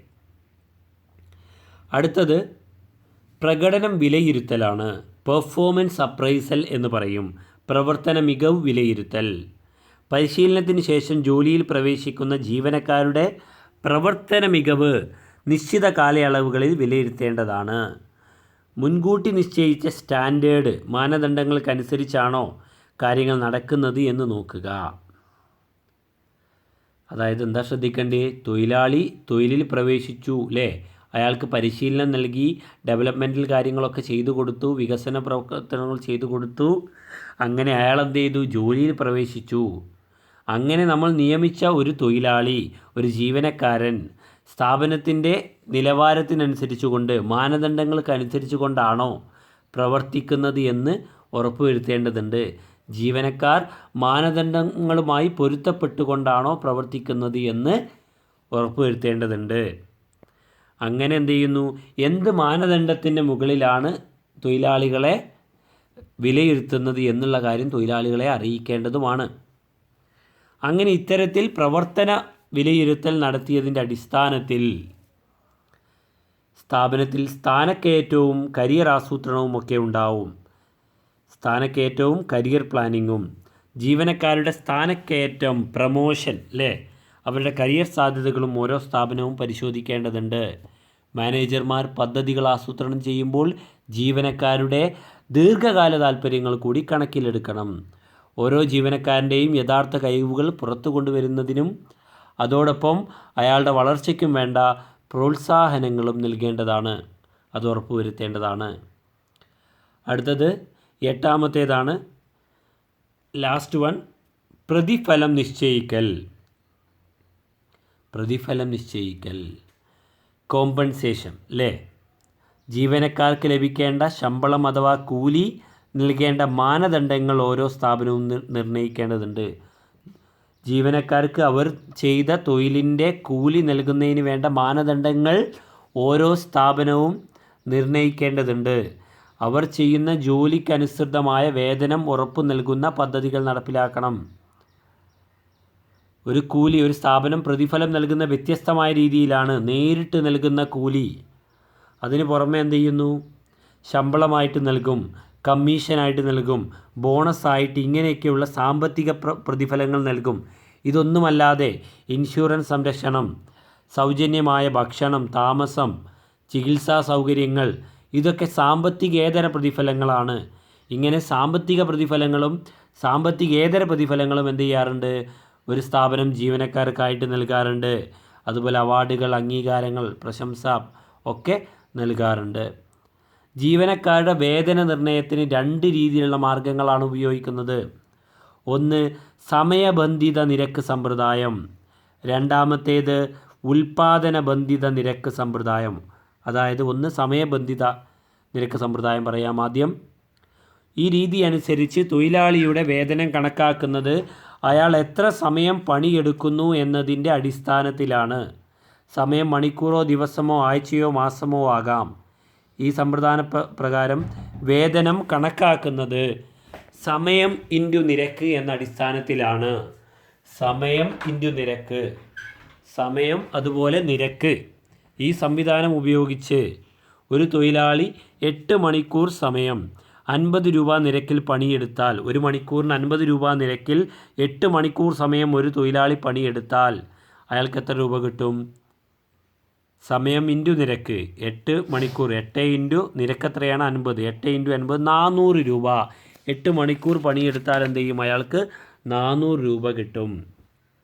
ഓക്കെ. ഇനി രണ്ടാമത്തെ വേതന സമ്പ്രദായമാണ് ഏത്? ഉൽപാദന ബന്ധിത നിരക്ക് സമ്പ്രദായം. അതിൽ പറയുന്നത് എന്താണ്? ഈ രീതി അനുസരിച്ച് തൊഴിലാളികളുടെ വേതനം കണക്കാക്കുന്നത് അവർ ഉൽപ്പാദിപ്പിച്ച യൂണിറ്റുകളുടെ അടിസ്ഥാനത്തിൽ അവരെത്ര ഉൽപ്പന്നമാണ് ഉൽപ്പാദിപ്പിച്ചിട്ടുള്ളത്, ഉൽപ്പാദിപ്പിക്കുന്ന ഓരോ യൂണിറ്റിനുമുള്ള വേതന നിരക്കാണ് ഇവിടെയുള്ളത്. നേരത്തെ സമയത്തിനായിരുന്നു, ഇവിടെ എന്താണ്? സമയത്തിനല്ല, പീസ് റേറ്റ് ആണ്. ഉൽപ്പന്നങ്ങൾ ഉൽപ്പാദിപ്പിക്കുന്ന ഉൽപ്പന്നത്തിൻ്റെ എണ്ണത്തിനനുസരിച്ച് കൊണ്ട് വേതനം നൽകുന്നു. ഇവിടെ വേതനം കാണുന്നത് എങ്ങനെയാണ്? ഉൽപ്പാദിപ്പിച്ച യൂണിറ്റ് ഇൻറ്റു പീസ് റേറ്റ്. എത്ര യൂണിറ്റുകൾ ഉൽപ്പാദിപ്പിച്ചു, എത്ര എണ്ണം ഉൽപ്പാദിപ്പിച്ചു ഇൻറ്റു പീസ് റേറ്റ്. ഒരു യൂണിറ്റിന് എത്ര കൊടുക്കുന്നത്? എക്സാമ്പിൾ ഇവിടെ പറയുന്നു, ഒരു തയ്യൽ ഫാക്ടറിയിൽ ഒരു ഷർട്ട് തയ്ക്കുന്നതിനുള്ള കൂലി 80 രൂപയായി നിരപ്പെടുത്തിയിരിക്കുന്നു. ഒരു തൊഴിലാളി ഒരു ദിവസം 6 ഷർട്ടുകൾ തയ്ക്കുമെങ്കിൽ അയാൾക്ക് ലഭിക്കുന്ന വേതനം എത്ര ഉണ്ടാവുക? ഒരു ദിവസം എത്ര എണ്ണ തയ്ച്ചത്? 6 ഷർട്ട് തയ്ച്ചു. എത്ര രൂപയാണ് ഒന്നിന് കൂലി കിട്ടുന്നത്? 80 രൂപ. അപ്പോൾ അയാൾക്ക് എത്ര ശമ്പളം ഉണ്ടാവും? 480 രൂപ. രണ്ടും തമ്മിലുള്ള വ്യത്യാസങ്ങൾ നിങ്ങൾക്ക് കിട്ടിയിട്ടുണ്ടാവുമെന്ന് വിചാരിക്കുന്നു. രണ്ടും തമ്മിലുള്ളത് നിങ്ങൾക്ക് വ്യക്തമായിട്ട് മനസ്സിലായിട്ടുണ്ടാവും എന്ന് കരുതുന്നു. അടുത്തതായിട്ട് നമുക്ക് നോക്കാനുള്ള ഭാഗമാണ് റിക്രൂട്ട്മെൻറ്റ് എന്നറിയപ്പെടുന്നത്. ഒരു ജോലിക്കായി സാധ്യമായ സ്ഥാനാർത്ഥികളെ കണ്ടെത്തുന്ന പ്രക്രിയയാണ് റിക്രൂട്ട്മെൻറ്റ് എന്നതുകൊണ്ട് സൂചിപ്പിക്കുന്നത്. വരാനിരിക്കുന്ന ജീവനക്കാരെ തിരയുകയും ഒരു ഓർഗനൈസേഷനിലെ ജോലികൾക്ക് അപേക്ഷിക്കാൻ അവരെ പ്രേരിപ്പിക്കുകയും ചെയ്യുന്ന പ്രക്രിയയാണ് ഇത്. ഓക്കെ. റിക്രൂട്ട്മെൻറ്റിൽ എന്തൊക്കെയാണ് പ്രവർത്തനങ്ങളുള്ളത്? ഒന്ന്, തൊഴിൽ വിതരണത്തിൻ്റെ വിവിധ സ്രോതസ്സുകൾ കണ്ടെത്തുക. തൊഴിലാളികളെ എവിടെ നിന്നെല്ലാം കിട്ടുമെന്ന് കണ്ടെത്തുക. അവയുടെ സാധുതയുടെ വിലയിരുത്തൽ. അതുപോലെ പിന്നെയോ ഏറ്റവും അനുയോജ്യമായ ഉറവിടം തിരഞ്ഞെടുക്കുക. ഏത് മേഖലയിൽ നിന്നാണ് ജീവനക്കാരെ തിരഞ്ഞെടുക്കേണ്ടത് എന്ന് തീരുമാനിക്കുക. അതുപോലെ അപേക്ഷ ക്ഷണിക്കുക. ഇവിടെ പറയുന്നു, the process of searching for prospective candidates and simulating them to apply for job is called recruitment. തൊഴിലാളികളെ, നമുക്ക് ആവശ്യമായ തൊഴിലാളികളെ തിരയുന്ന പ്രക്രിയയാണിത്. അതുപോലെ തൊഴിലാളികളെ കൊണ്ട് ഒരു സ്ഥാപനത്തിലെ ജോലിയിലേക്ക് അപേക്ഷിക്കുവാൻ പ്രേരിപ്പിക്കുന്ന പ്രക്രിയയുമാണ് റിക്രൂട്ട്മെൻറ്റ് എന്നറിയപ്പെടുന്നത്. അപ്പോൾ ഇതിലെ പ്രവർത്തനങ്ങളൊക്കെ നമ്മൾ പറഞ്ഞു അല്ലേ. അടുത്താണ് നമുക്ക് നോക്കാനുള്ളത് റിക്രൂട്ട്മെൻറ്റിൻ്റെ ഉറവിടങ്ങൾ. ഏതെല്ലാം ഉറവിടങ്ങളിൽ നിന്ന് നമുക്ക് ജോലിക്കാരെ റിക്രൂട്ട് ചെയ്യാൻ സാധിക്കും എന്നുള്ളതാണ്. പ്രധാനമായിട്ടും 2 എണ്ണമാണുള്ളത്. റിക്രൂട്ട്മെൻറ്റിന് 2 ഉറവിടങ്ങളുണ്ട്, 2 സോഴ്സ് ഓഫ് റിക്രൂട്ട്മെൻറ്റ് ഉണ്ട്. സോഴ്സസ് ഓഫ് റിക്രൂട്ട്മെൻറ്റ് 2 എണ്ണമാണ്. ആഭ്യന്തര ഉറവിടങ്ങൾ, ഇൻറ്റേർണൽ സോഴ്സസ്. അതുപോലെ തന്നെ പിന്നെയോ ബാഹ്യ ഉറവിടങ്ങൾ, എക്സ്റ്റേണൽ സോഴ്സസ്. നമ്മൾ ആദ്യം നോക്കാൻ പോകുന്നത് ആഭ്യന്തര ഉറവിടങ്ങളാണ്. സ്ഥാപനത്തിൻ്റെ അകത്തു നിന്നും സ്ഥാപനത്തിൻ്റെ വിവിധ വകുപ്പിലേക്ക് സ്ഥാപനത്തിൻ്റെ ഉള്ളിൽ നിന്ന് തന്നെ ആളുകളെ കണ്ടെത്തുന്നതാണ് ഇത് ആഭ്യന്തര ഉറവിടങ്ങൾ. കിട്ടിയ സ്ഥാപനത്തിൻ്റെ ഉള്ളിൽ നിന്ന് തന്നെ സ്ഥാപനത്തിലേക്ക് വേണ്ട ആളുകളെ കണ്ടെത്തുന്ന പ്രക്രിയയാണ് ഇത് ആഭ്യന്തര ഉറവിടങ്ങൾ അഥവാ ഇൻറ്റേർണൽ സോഴ്സസ്. 2 മാർഗങ്ങളിലൂടെയാണ് എന്ത് ചെയ്യുന്നത്? ആഭ്യന്തര ഉറവിടങ്ങളിൽ നിന്നും തൊഴിലാളികളെ കണ്ടെത്തുന്നത്. ഒന്ന് സ്ഥലം മാറ്റം, രണ്ടാമത്തതോ സ്ഥാനക്കയറ്റം അഥവാ പ്രമോഷൻ. സ്ഥലം മാറ്റം എന്ന് വെച്ചാൽ എന്താണ്? ഒരു ജീവനക്കാരനെ ജോലിയിൽ നിന്നും മറ്റൊരു വകുപ്പിലേക്ക് മറ്റൊരു ജോലിയിലേക്ക് മാറ്റുന്നതിനെയാണ് എന്ത് ചെയ്യുന്നത്? സ്ഥലം മാറ്റം എന്ന് പറയുന്നത്. ഇവിടെ എന്ത് ചെയ്യുന്നു? ഒരു ജീവനക്കാരൻ്റെ ഉത്തരവാദിത്തത്തിലോ പ്രതിഫലത്തിലോ മാറ്റമുണ്ടാവില്ല. മൊത്തം ജീവനക്കാരുടെ എണ്ണത്തിൽ മാറ്റം ഉണ്ടാവില്ല. പുതിയൊരാളെ എടുത്തിട്ടില്ല, പകരം സ്ഥാപനത്തിലെ നിലവിലുള്ള തൊഴിലാളിയെ സ്ഥാനമാറ്റം വരുത്തുകയാണ് ചെയ്തത്. പിന്നെ വരുന്നതാണ് പ്രമോഷൻ. ഒരു ജീവനക്കാരനെ താഴ്ന്ന ജോലി സ്ഥാനത്ത് നിന്നും ഉയർന്ന തൊഴിൽ സ്ഥാനത്തേക്ക് മാറ്റുന്ന പ്രക്രിയയാണേത്? ഇവിടെ പ്രമോഷൻ എന്നതുകൊണ്ട് സ്ഥാനക്കയറ്റം എന്നതുകൊണ്ട് ഉദ്ദേശിക്കുന്നത് ഉയർന്ന സ്ഥാനവും പ്രതിഫലവും ഉത്തരവാദിത്തങ്ങളും ഒക്കെ കിട്ടുന്നതാണ് ഇത്. പിന്നെ ആഭ്യന്തര ഉറവിടങ്ങളുടെ ഗുണങ്ങളാണ്. ഉയർന്ന തലത്തിലുള്ള സ്ഥാനക്കയറ്റം സ്ഥാപനത്തിൻ്റെ താഴ്ന്ന തലത്തിൽ സ്ഥാനക്കയറ്റ സാധ്യത സൃഷ്ടിക്കുന്നതിനാൽ ജീവനക്കാർക്ക് മെച്ചപ്പെട്ട പ്രകടനം കാഴ്ചവെക്കാൻ സാധിക്കുന്നു. ആഭ്യന്തര റിക്രൂട്ട്മെൻറ്റ് അപേക്ഷകർ അതേ സ്ഥാപനത്തിലുള്ളവർ ആയതിനാൽ ഉദ്യോഗാർത്ഥികളുടെ തിരഞ്ഞെടുപ്പ് നിയമനവും എളുപ്പത്തിലാക്കാൻ സഹായിക്കുന്നു. സ്ഥലം മാറ്റം ജീവനക്കാരെ ഉയർന്ന ജോലിക്കായി സജ്ജമാക്കുന്നതിനുള്ള പരിശീലനം ഉപാധിയാണ്. ചെലവ് കുറഞ്ഞ ഒരു മാർഗമാണ് ആഭ്യന്തര ഉറവിടങ്ങളിൽ നിന്നുള്ള തൊഴിലാളികളെ തിരഞ്ഞെടുക്കുക എന്നുള്ളത്. ഇതിൻ്റെ പോരായ്മകളാണ് പറയുന്നത്. ആഭ്യന്തര റിക്രൂട്ട്മെൻറ്റിൻ്റെ പോരായ്മകൾ, സ്ഥാപനത്തിൻ്റെ ഉള്ളിൽ നിന്ന് തന്നെ തൊഴിലാളികളെ തിരഞ്ഞെടുക്കുമ്പോഴുള്ള പോരായ്മകൾ എന്തൊക്കെയാണെന്നാണ് പറയുന്നത്. വിവിധ ഒഴിവുകളിലേക്ക് നിലവിലുള്ള ജീവനക്കാരെ മാത്രം പരിഗണിക്കുന്നത് വഴി പുതിയ പ്രതിഭകളെ കണ്ടെത്താനുള്ള സാധ്യത ഇല്ലാതാവുന്നു. പുതിയ ആളുകളെ കണ്ടെത്താനുള്ള സാധ്യത ഇല്ലാതാവുന്നു. ജോലി ദൈർഘ്യം മാത്രം പരിഗണിച്ചുള്ള സ്ഥാനക്കയറ്റം നൽകൽ ജീവനക്കാരിൽ അലസത ഉണ്ടാക്കും. പുതിയ സ്ഥാപനങ്ങൾക്ക് ഇത് പ്രായോഗികമല്ല. പുതിയ സ്ഥാപനത്തിൽ നേരത്തെയുള്ള തൊഴിലാളികൾ ഉണ്ടാവില്ല. സ്ഥാപനത്തിൻ്റെ അകത്ത് നേരത്തെ തൊഴിലാളികൾ പുതിയ സ്ഥാപനങ്ങളിൽ ഉണ്ടാവില്ല. അതുകൊണ്ട് തന്നെ അവർക്ക് പുറത്തുനിന്ന് ആളുകളെ സ്വീകരിക്കേണ്ടി വരും. ആവശ്യമായ ജീവനക്കാരെ സ്ഥാപനത്തിൽ നിന്ന് തന്നെ തിരഞ്ഞെടുക്കുന്നതിനാൽ ജീവനക്കാരുടെ മത്സര ബുദ്ധി ഇല്ലാതാവുന്നു. കോമ്പറ്റീഷൻ ഉണ്ടാവില്ല. ജീവനക്കാരുടെ നിരന്തരമായ സ്ഥാനമാറ്റം സ്ഥാപനത്തിൻ്റെ ഉൽപ്പാദനക്ഷമതയെ ദോഷകരമായി ബാധിക്കുന്നു. അടുത്തതാണ് ബാഹ്യ ഉറവിടങ്ങൾ. റിക്രൂട്ട്മെൻറ്റിനുള്ള തൊഴിലാളികളെ റിക്രൂട്ട് ചെയ്യുവാനുള്ള എക്സ്റ്റേണൽ സോഴ്സുകൾ ഏതൊക്കെയാണ് എന്നാണ് നോക്കുന്നത്. അതിൽ ഒന്നാമത്തേതാണ് നേരിട്ടുള്ള നിയമനം, ഡയറക്റ്റ് റിക്രൂട്ട്മെൻറ്റ്. ജീവനക്കാരെ ആവശ്യമുണ്ടെന്ന അറിയിപ്പും ജോലിയുടെ വിശദാംശങ്ങളും സ്ഥാപനത്തിൻ്റെ നോട്ടീസ് ബോർഡിൽ പ്രദർശിപ്പിക്കുകയും നിശ്ചിത ദിവസം എത്തുന്ന ഉദ്യോഗാർത്ഥികളിൽ നിന്നും തത്സമയം തെരഞ്ഞെടുപ്പ് നടത്തുകയും ചെയ്യുന്ന രീതിയാണ് ഇത്. ദിവസക്കൂലിയിൽ താൽക്കാലിക ജീവനക്കാരെ തിരഞ്ഞെടുക്കാനാണ് സാധാരണ ഈ മാർഗം ഉപയോഗിക്കുന്നത്. രണ്ടാമത്തെ ജോലി അന്വേഷകർ അല്ലെങ്കിൽ കാഷ്വൽ കോളേഴ്സ്, സ്വയം അപേക്ഷിക്കുന്നവർ എന്നൊക്കെ അറിയപ്പെടും. തൊഴിൽ അന്വേഷകർ നേരിട്ടോ തപാൽ വഴിയോ ടെലിഫോൺ വഴിയോ മാനേജ്മെൻറ്റുമായി ബന്ധപ്പെടാറുണ്ട്. അതായത് സ്ഥാപനം ആവശ്യപ്പെടാതെ തന്നെ ജോലിക്കായി അപേക്ഷ സമർപ്പിച്ചിട്ടുള്ള ഉദ്യോഗാർത്ഥികളെ അവരാണെന്ത് ജോലി അന്വേഷകർ അഥവാ കാഷ്വൽ കോളേഴ്സ്. ഇത്തരത്തിലുള്ള ആളുകളിൽ നിന്നും ഒരു പട്ടിക തയ്യാറാക്കി ഒഴിവ് വരുന്ന മുറയ്ക്ക് ആളുകളെ തിരഞ്ഞെടുക്കുന്ന രീതിയാണ് ഇത്.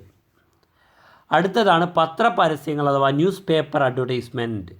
ഓർഗനൈസേഷന് പുറത്തുനിന്നുള്ള സാധ്യതയുള്ള ജീവനക്കാരെ തിരയുന്നതിനുള്ള ഏറ്റവും നല്ല മാർഗമാണ് ഇത് ഈ പറയുന്നത്. സർക്കാർ സ്ഥാപനങ്ങളിലെ ജോലി ഒഴിവുകൾ പത്രങ്ങളിൽ പരസ്യം ചെയ്തിരിക്കേണ്ടത് നിർബന്ധമാണ്. ഓക്കെ, അപേക്ഷകരുടെ ബാഹുല്യമാണ് ഈ ഉറവിടത്തിൻ്റെ പ്രധാന പരിമിതി. അതായത് ഒരുപാട് അപേക്ഷകരുണ്ടാവും. ന്യൂസ് പേപ്പറിൽ പരസ്യം കൊടുക്കുമ്പോൾ അപേക്ഷകരുടെ എണ്ണം വളരെ കൂടുതലായിരിക്കും എന്നതൊരു പോരായ്മയാണ്. അതുപോലെ എംപ്ലോയ്മെൻറ്റ് എക്സ്ചേഞ്ചുകൾ സർക്കാർ നടത്തുന്ന ഒരു ശൃംഖലയാണിത്. തൊഴിൽ അന്വേഷകർ ഈ എക്സ്ചേഞ്ചുകളിൽ രജിസ്റ്റർ ചെയ്യുകയും അവരുടെ ആവശ്യങ്ങൾ മനസ്സിലാക്കി ബിസിനസ് ഓർഗനൈസേഷനുകൾക്ക് അവരുടെ പേരുകൾ നൽകുകയും ചെയ്യുക എന്നുള്ളതാണ് എംപ്ലോയ്മെൻറ്റ് എക്സ്ചേഞ്ച് ചെയ്യുന്നത്.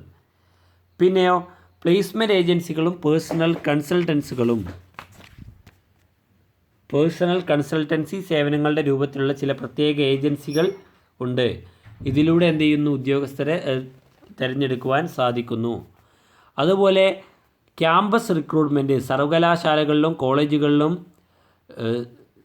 സ്ഥാപനങ്ങളിലെ ആളുകൾ, ബിസിനസ് സ്ഥാപനങ്ങൾ നേരിട്ടെത്തി അഭിമുഖങ്ങൾ നടത്തി ഉദ്യോഗാർത്ഥികളെ തിരഞ്ഞെടുക്കുന്ന രീതിയാണ് ക്യാമ്പസ് റിക്രൂട്ട്മെൻറ്റ്.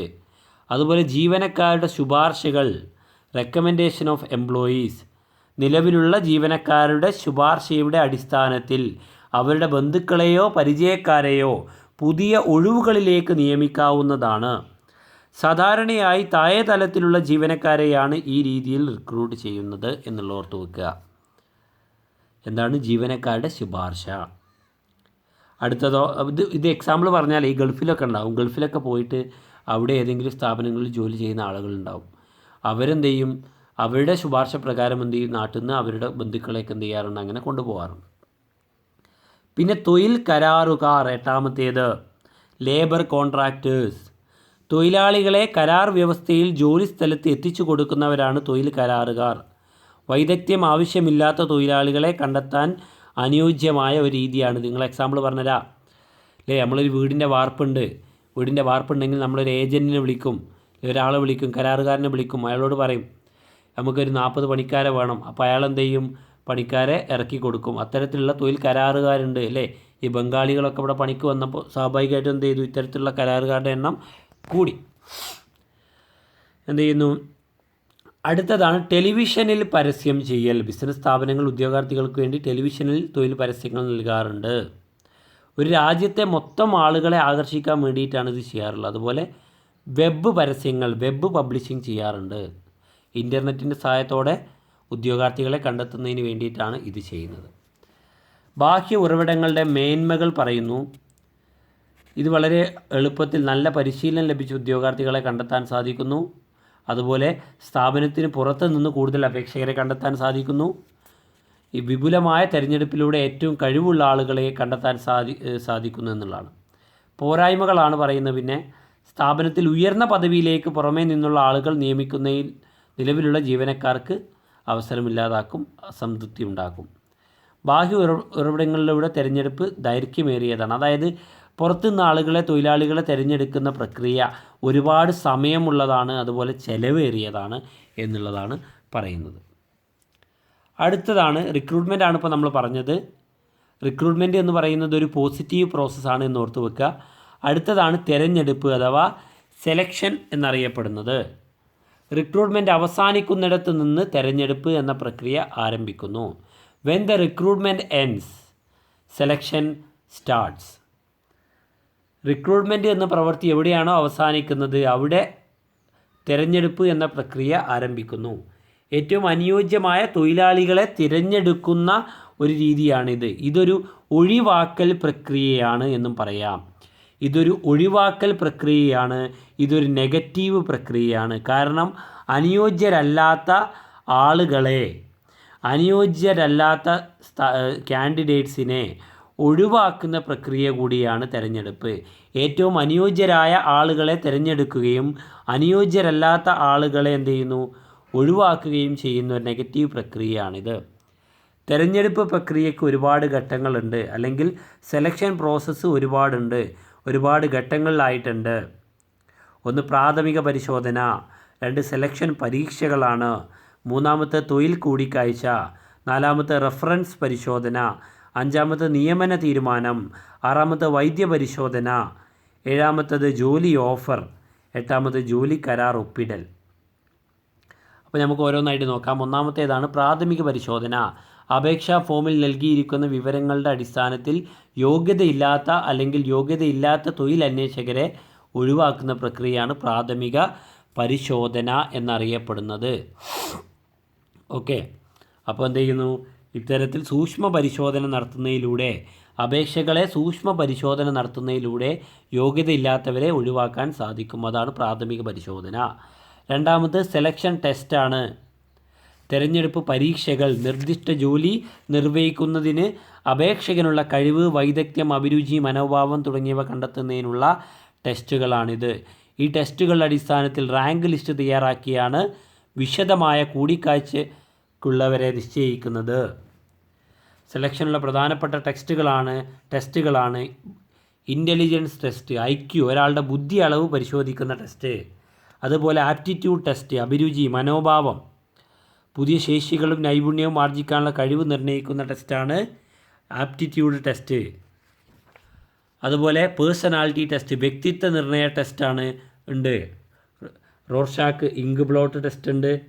അതുപോലെ തീമാറ്റിക് അപ്പർസെപ്ഷൻ ടെസ്റ്റ്, അങ്ങനെയൊക്കെയുള്ള ടെസ്റ്റുകളുണ്ട് എക്സാമ്പിളായിട്ട്. അതുപോലെ പ്രായോഗിക പരീക്ഷകൾ, ട്രേഡ് ടെസ്റ്റുകളുണ്ട്. പിന്നെ ഇൻട്രസ്റ്റ് ടെസ്റ്റ്, താല്പര്യ പരീക്ഷകളൊക്കെയുണ്ട്. ഇത്തരത്തിലുള്ള പരീക്ഷകൾ എന്ത് ചെയ്യുന്നു ഉണ്ട്. മൂന്നാമത്തേതാണ് അഭിമുഖം, തൊഴിൽ കൂടിക്കാഴ്ച.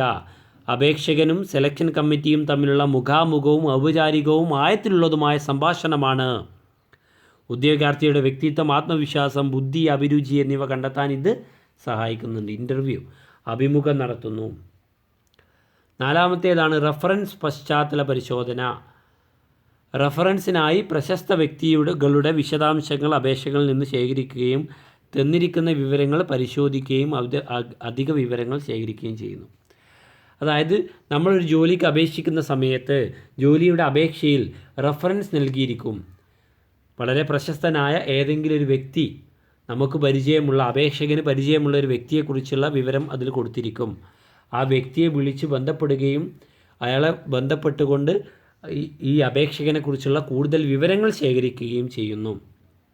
ഓക്കെ, അടുത്തതാണ് അഞ്ചാമത്തേതാണ് തെരഞ്ഞെടുപ്പ് തീരുമാനം അല്ലെങ്കിൽ നിയമന തീരുമാനം. ഉദ്യോഗാർത്ഥി ടെസ്റ്റുകൾ, അഭിമുഖങ്ങൾ, റഫറൻസ് പരിശോധനകൾ എന്നിവ വിജയിച്ചാൽ തെരഞ്ഞെടുപ്പ് തീരുമാനം മാനേജർ എടുക്കും.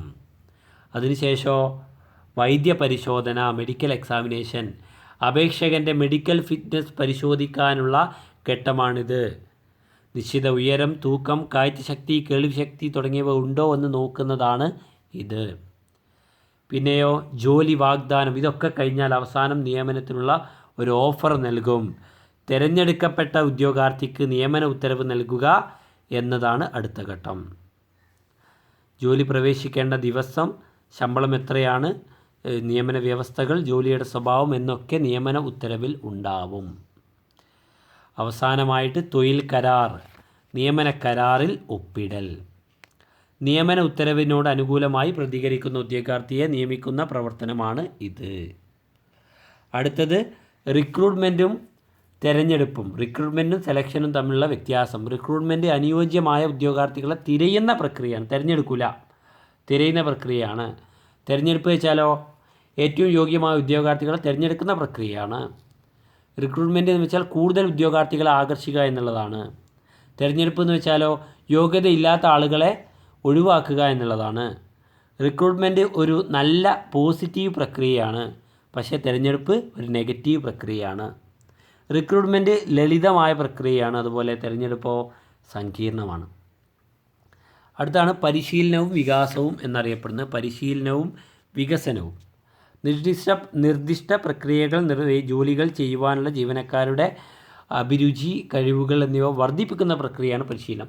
ഒരു ജോലി ചെയ്യുവാൻ ആവശ്യമായ ജീവനക്കാരൻ്റെ അഭിരുചി, കഴിവുകൾ എന്നിവ വർദ്ധിപ്പിക്കുന്നതാണെന്ത്? പരിശീലനം. പക്ഷേ വികസനം എന്ന് വെച്ചാൽ എന്താ? ഒരു ജീവനക്കാരൻ്റെ എല്ലാ തരത്തിലുമുള്ള വളർച്ച ഉറപ്പുവരുത്തുന്നതാണ്. ഒരു ജീവനക്കാരൻ്റെ വ്യക്തിത്വ വികസനം ഉറപ്പുവരുത്തുന്നതാണ് വികസനം. പരിശീലനത്തിൻ്റെയും വികസനത്തിൻ്റെയും പ്രാധാന്യമാണ് നമ്മൾ നോക്കുന്നത്.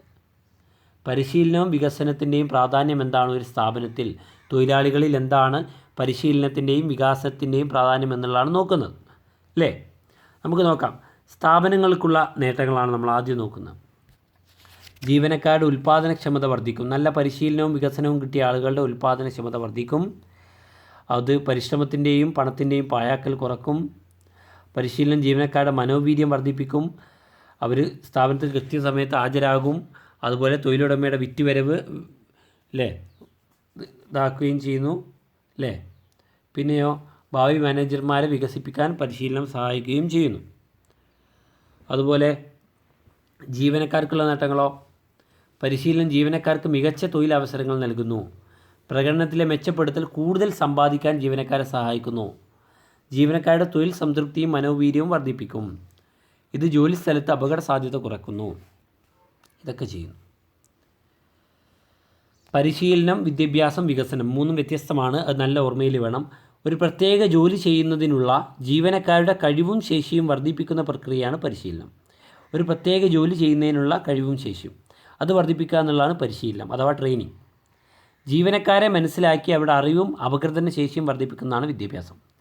ജീവനക്കാരെ മനസ്സിലാക്കി അവരുടെ അറിവും അപഗ്രഥന ശേഷിയും വർദ്ധിപ്പിക്കുന്നതാണ് വിദ്യാഭ്യാസം. ജീവനക്കാരുടെ സമഗ്രമായ വളർച്ചയ്ക്ക് സഹായിക്കുന്ന പഠന സാഹചര്യങ്ങൾ സൃഷ്ടിക്കുന്ന പ്രക്രിയയാണ് വികസനം. സമഗ്രമായ വളർച്ച, ഒരു ജീവനക്കാരൻ്റെ സമഗ്രമായ വളർച്ചയ്ക്ക് വേണ്ടിയിട്ടുള്ള സാഹചര്യങ്ങളാണ് ഇത്. പരിശീലനവും വികസനവും തമ്മിലുള്ള വ്യത്യാസം ചോദിച്ചേക്കാം. പരിശീലനം എന്ന് വെച്ചാൽ അറിവും ശേഷിയും വർദ്ധിപ്പിക്കുന്ന പ്രക്രിയയാണ്. ജീവനക്കാരെ കാര്യക്ഷമമായി ജോലി ചെയ്യാൻ പ്രേരിപ്പിക്കുന്ന പ്രക്രിയയാണ്. ജോലി സംബന്ധമായ പ്രക്രിയയാണ് പരിശീലനം എന്നറിയപ്പെടുന്നത്. എന്നാൽ വികസനമോ പഠനവും വളർച്ചയും ലക്ഷ്യം വെക്കുന്ന പ്രക്രിയയാണ്. ജീവനക്കാരുടെ സമഗ്രമായ വളർച്ചയെ സഹായിക്കുന്നു. കരിയർ സംബന്ധമായ പ്രക്രിയയാണ്. ഓർത്തു വെക്കുക. അപ്പോൾ അതാണ് പറയുന്നത്. പിന്നെയോ പരിശീലന രീതികൾ, വ്യത്യസ്തമായ രീതികളിലൂടെ പരിശീലനം നൽകുവാൻ സാധിക്കും. അത് തന്നെ രണ്ട് രീതിയിലുണ്ട്. ജോലി സ്ഥലത്ത് നൽകുന്ന പരിശീലനം ഉണ്ട്, ജോലി സ്ഥലത്തിന് പുറത്തു നിന്നുമുള്ള പരിശീലനവുമുണ്ട്. ശ്രദ്ധിക്കുക, രണ്ട് തരത്തിലുള്ളത്. ജോലിസ്ഥലത്ത് നിന്നുള്ള പരിശീലനമുണ്ട്, ജോലിസ്ഥലത്തിന് പുറത്തു നിന്നുള്ള പരിശീലനം. ജോലിയിൽ ഏർപ്പെട്ടുകൊണ്ടിരിക്കുമ്പോൾ തന്നെ ജീവനക്കാർക്ക് പരിശീലനം നൽകുന്ന രീതിയാണ് ജോലിസ്ഥലത്ത് നൽകുന്ന പരിശീലനങ്ങൾ. ജോലിസ്ഥലത്തുള്ള പരിശീലനം എന്ന് വെച്ചാൽ എന്താണ്? ജോലി ചെയ്തുകൊണ്ടിരിക്കുമ്പോൾ തന്നെ ജീവനക്കാർക്ക് പരിശീലനം നൽകുന്നതാണ് ഓൺ ദ ജോബ് ട്രെയിനിങ് എന്നറിയപ്പെടുന്നു. അതിനുള്ള എക്സാമ്പിളാണ് ഒന്ന് അപ്രൻറ്റിസ്ഷിപ്പ് പരിശീലനം. അതായത് വൈദഗ്ധ്യം നേടിയതും പരിചയസമ്പന്നരുമായ വ്യക്തിയുടെ കീഴിൽ ജോലി ചെയ്ത് പഠിക്കുന്ന രീതിയാണ് അപ്രൻറ്റിസ്ഷിപ്പ്. പിന്നെയുള്ളതാണെന്ന് കോച്ചിങ്. ഈ സമ്പ്രദായത്തിൽ ജോലി സംബന്ധമായ അറിവുകൾ സൂപ്പർവൈസർ ജീവനക്കാരന് പറഞ്ഞു കൊടുക്കുകയാണ് ചെയ്യുന്നത്. ഇതിലൂടെ ജീവനക്കാരന് അയാളുടെ കുറവുകൾ മനസ്സിലാക്കാനും അത് പരിഹരിക്കാനും സാധിക്കുന്നു. പിന്നെയോ ഇൻറ്റേൺഷിപ്പ് പരിശീലനമാണ് പിന്നീട് വരുന്നത്. ഇതനുസരിച്ച് ഒരു വൊക്കേഷണൽ ഇൻസ്റ്റിറ്റ്യൂട്ട് അതിൻ്റെ വിദ്യാർത്ഥികൾക്ക് പ്രായോഗിക പരിജ്ഞാനം നൽകുന്നതിനായി ഒരു ബിസിനസ് എൻ്റർപ്രൈസുമായി ക്രമീകരണത്തിലേക്ക് പ്രവേശിക്കുന്നു. ഒരു വൊക്കേഷണൽ ഇൻസ്റ്റിറ്റ്യൂട്ടാണ് ഇത് ചെയ്യുന്നത്. പിന്നെ തൊഴിൽ മാറ്റം, ജോബ് റൊട്ടേഷൻ. ട്രെയിനിയെ ആസൂത്രിതമായ വിവിധ ജോലികളിലേക്ക് മാറ്റുന്നതിനാൽ ഓരോരുത്തരുടെയും അനുഭവം നേടാൻ സാധിക്കും. ഓരോ ജോലിയിൽ നിന്നും മറ്റൊരു ജോലിയിലേക്ക് മാറ്റുമ്പോൾ ഓരോ ജോലിയുടെയും അറിവുകൾ ലഭിക്കും. പിന്നെ ജോലിക്ക് പുറത്തു നിന്ന്, യഥാർത്ഥ ജോലി സ്ഥലത്തിന് പുറത്തു നിന്ന് ജീവനക്കാരന് പരിശീലനം നൽകുന്നതാണ് ഇത്. അതിനുള്ള എക്സാമ്പിളുകളാണെന്ന് ക്ലാസ് റൂം പ്രഭാഷണങ്ങൾ അല്ലെങ്കിൽ കോൺഫറൻസുകൾ. എന്താണ് ക്ലാസ് റൂം പ്രഭാഷണം? ഒരു പ്രത്യേക ഔദ്യോഗിക പദവിയിലുള്ള വ്യക്തികൾ ഒത്തുകൂടി ആശയങ്ങൾ കൈമാറുന്ന രീതിയാണ് ഇത്. പിന്നെ ചലച്ചിത്രങ്ങൾ, ഫിലിം ഷോകൾ. ചലച്ചിത്രങ്ങളിലൂടെ എന്ത് ചെയ്യുക? വിവരങ്ങൾ നേടുവാൻ സാധിക്കുന്നു. സാങ്കേതിക വിദ്യകളെക്കുറിച്ച്, യന്ത്രങ്ങളെക്കുറിച്ച്, യന്ത്രപ്രവർത്തനങ്ങളെക്കുറിച്ചൊക്കെയുള്ള വിവരങ്ങൾ എന്ത് ചെയ്യുന്നു? കിട്ടുന്നു. പിന്നെ കേസ് പഠനം, കേസ് സ്റ്റഡി. പരിശീലനത്തിൽ പങ്കെടുക്കുന്ന വ്യക്തികൾക്ക് ഓരോ സാങ്കല്പിക പ്രശ്നങ്ങൾ നൽകുകയും അവയുടെ പരിഹാരങ്ങൾ നിർദ്ദേശിക്കുകയും ചെയ്യുന്നു. പിന്നെയോ കമ്പ്യൂട്ടർ മോഡലിംഗ്. കമ്പ്യൂട്ടർ പ്രോഗ്രാമുകളിലൂടെ കൃത്രിമ ബിസിനസ് സാഹചര്യങ്ങൾ, സിമുലേഷൻ സാഹചര്യങ്ങൾ ഒരുക്കിക്കൊണ്ട് പരിശീലനം നൽകുന്ന രീതിയാണ് ഇത്. പിന്നെയുള്ളതാണ് വെസ്റ്റിബ്യൂൾ ട്രെയിനിങ്. വെസ്റ്റിബ്യൂൾ എന്നാൽ വലിയ കെട്ടിടത്തിൻ്റെ വരാന്ത എന്നാണ് അർത്ഥം. യഥാർത്ഥ ജോലി സ്ഥലത്തിൻ്റെ തൊട്ടരികത്ത് വരാന്തയിൽ അതേ സൗകര്യങ്ങൾ ക്രമീകരിച്ച് ജോലിക്ക് വേണ്ട പ്രാവീണ്യം ജോലിക്കാർക്ക് നൽകുന്ന രീതിയാണിത്. ഒരേ ജോലി ഒന്നിലധികം ആളുകളെ ഒരേ സമയം പഠിപ്പിക്കാൻ ഈ രീതി അനുയോജ്യമാണ്. ജോലി സ്ഥലത്ത് പരിശീലനം നൽകാൻ വേണ്ട സൗകര്യം ഇല്ലാതെ വരുമ്പോഴാണ് വെസ്റ്റിബ്യൂൾ എന്ന് പറയുന്ന മെത്തേഡ് ഉപയോഗിക്കുന്നത്. പിന്നെ ക്രമീകൃത പരിശീലനം അഥവാ മൊഡ്യൂൾ പരിശീലനം. ചെറിയ ചെറിയ ഭാഗങ്ങളായി തരംതിരിച്ചിട്ടുള്ളതും ചിട്ടയോടെ ക്രമീകരിച്ചിട്ടുള്ളതുമായ മൊഡ്യൂളുകൾ തയ്യാറാക്കിയിട്ടുള്ള പരിശീലനമാണിത്.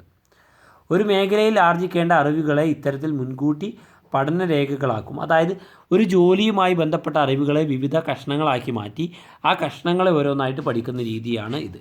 മുഴുവനും ഭാഗങ്ങളും പഠിച്ചു തീരുമ്പോൾ എന്ത് ചെയ്യുന്നു? ഇവിടെ പഠനം പൂർത്തിയാകുന്നു. ജോലി സ്ഥലത്തുള്ള പരിശീലനവും ജോലിക്ക് പുറത്തുള്ള പരിശീലനവും തമ്മിലുള്ള വ്യത്യാസം അറിയാം. ഒന്ന് ജോലിയിൽ ഏർപ്പെടുമ്പോഴാണ്, ഒന്ന് ജോലി സ്ഥലത്തിന് പുറത്തു നിന്നാണ്. അതുപോലെ ജോലിയിൽ ഏർപ്പെടുമ്പോൾ പരിശീലനം ലഭിക്കുന്നു. പരിശീലന സമയത്ത് തൊഴിൽ സംഘടനകളായി ലക്ഷ്യങ്ങളുണ്ടാവുന്നില്ല ഒക്കെയാണ് ഇവിടെ പറയുന്നത്.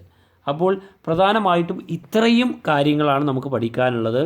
ഈ കാര്യങ്ങളെല്ലാം തന്നെ, ഈ ചാപ്റ്ററുമായി ബന്ധപ്പെട്ട ഈ കാര്യങ്ങളെല്ലാം തന്നെ നിങ്ങൾക്ക് വ്യക്തമായിട്ട് മനസ്സിലായിട്ടുണ്ടാവും എന്ന് കരുതുകയാണ്. ഓക്കെ, ദെൻ നമുക്ക് ഇത്രയേ ഉള്ളൂ. Okay, thank you.